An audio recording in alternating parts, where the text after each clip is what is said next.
പാലക്കാട് തെരഞ്ഞെടുപ്പ് ഇത്തവണ തീ പാർന്ന പോരാട്ടമായി മാറുകയാണ്. കേരളത്തിൽ ഏറ്റവും കൂടുതൽ ചർച്ച ചെയ്യപ്പെട്ട ഉപതെരഞ്ഞെടുപ്പുകളിൽ ഒന്നായിരുന്നു പാലക്കാട്ടെ നിയമസഭാ തെരഞ്ഞെടുപ്പ്.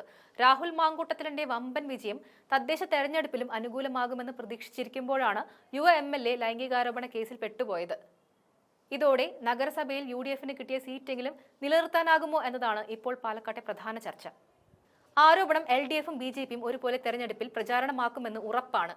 പ്രതിപക്ഷത്തു നിന്നും ഭരണപക്ഷത്തേക്ക് എത്താനുള്ള ശ്രമങ്ങൾക്ക് വെല്ലുവിളിയായ ആരോപണങ്ങളെ മറികടക്കാനുള്ള തീവ്ര ശ്രമത്തിലാണ് UDF.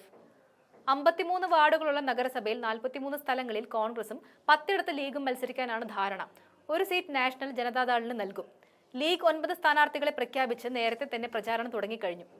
പാലക്കാടൻ കോട്ടയിൽ മൂന്നാമതും ഭരണം ലക്ഷ്യമിടുന്ന BJPക്ക് പാളയത്തിലെ പടയാണ് ഭീഷണി. നിയമസഭാ ഉപതെരഞ്ഞെടുപ്പിൽ C. കൃഷ്ണകുമാറിനെ സ്ഥാനാർത്ഥിയാക്കിയപ്പോഴുണ്ടായ പൊട്ടിത്തെറി പൂർണ്ണമായും അടങ്ങിയിട്ടില്ല. സംസ്ഥാന വൈസ് പ്രസിഡന്റ് കൃഷ്ണകുമാറിനെ സ്ഥാനാർത്ഥിയാക്കിയതും പ്രശാന്ത് ശിവനെ ജില്ലാ അധ്യക്ഷനാക്കുകയും ചെയ്തതോടെയാണ് പാർട്ടിയിലെ വിഭാഗീയത മറനീക്കി പുറത്തുവന്നത്.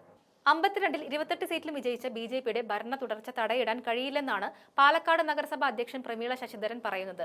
2015-ലെ തെരഞ്ഞെടുപ്പിൽ 24 സീറ്റായിരുന്നു BJPക്ക് ലഭിച്ചത്. ഭരണസമിതിയുടെ വികസന നേട്ടത്തിലാണ് തൊട്ടടുത്ത തെരഞ്ഞെടുപ്പിൽ 28 സീറ്റ് ജനങ്ങൾക്ക് നൽകിയത്. സീറ്റുകൾ ജനങ്ങൾ നൽകിയത്. അത് ഈ തെരഞ്ഞെടുപ്പിലും തുടരുമെന്നും പ്രമീള ശശിധരൻ പറയുന്നു.